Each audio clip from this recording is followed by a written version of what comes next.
Hi everyone, we're going to write the partial fraction decomposition. This one has a repeated linear factor. So the way we want to set it up, this is our problem here. And we want to set it up to get all possibilities. That if you have something like this in our denominator, that our LCD would equal this. So that's why you set it up this way. Alright, so let's get started. The first thing we're going to do is clear the fractions, and we're going to multiply by our least common denominator, which is it's always this one right here. So you're going to multiply each side by x squared times x minus 2. Multiply this side, x squared times x minus 2. And what happens here is these two cancel, and you're just left with x plus 1. And on this side, the x cancels with one of the x's here, so you're going to get a, and you're going to have left 1x and x minus 2.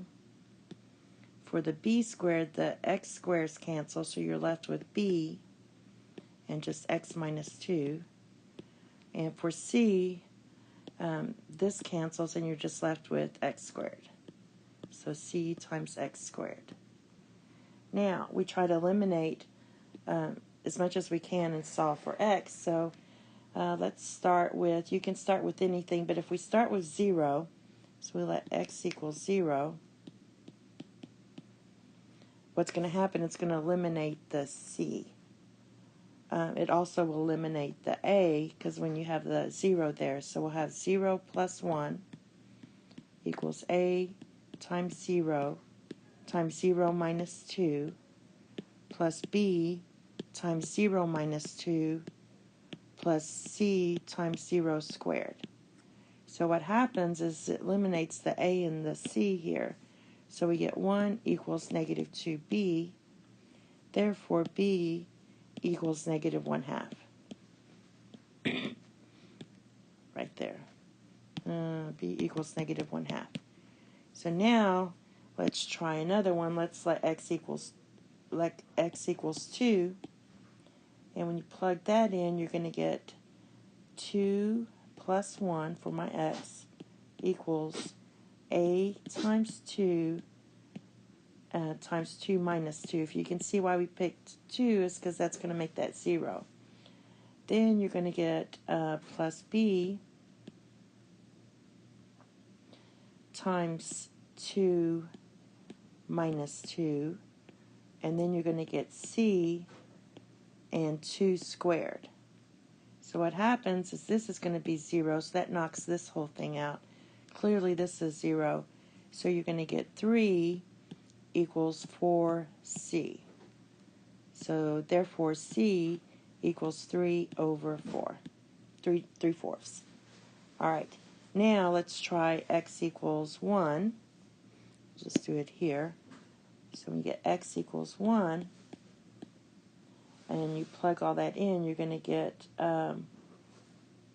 1 plus 1 equals a times 1 times 1 minus 2 plus b times 1 minus 2 plus c times 1 squared.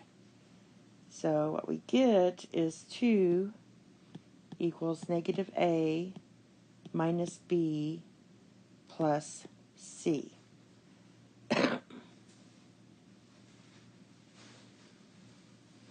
Alright, now let's solve for a, and we get a, because that's the one we're looking for. A equals negative b plus c, and we're going to subtract the 2 from both sides, so minus 2. Now we just plug in our b and c, so you're going to get a equals negative 1/2 plus 3/4 minus 2. And this whole thing equals negative 3/4. So now we have our a equals negative 3/4, our b was negative 1/2, and our c was 3/4. Therefore, we're just going to plug everything in, and you get x plus 1 over x squared times x minus 2, and just plug in your a, b's, and c's. So you get negative 3/4 divided by x plus a negative 1/2 divided by x squared plus 3/4 divided by x minus 2. And this is your final answer. Thank you. Have a nice day. Bye-bye.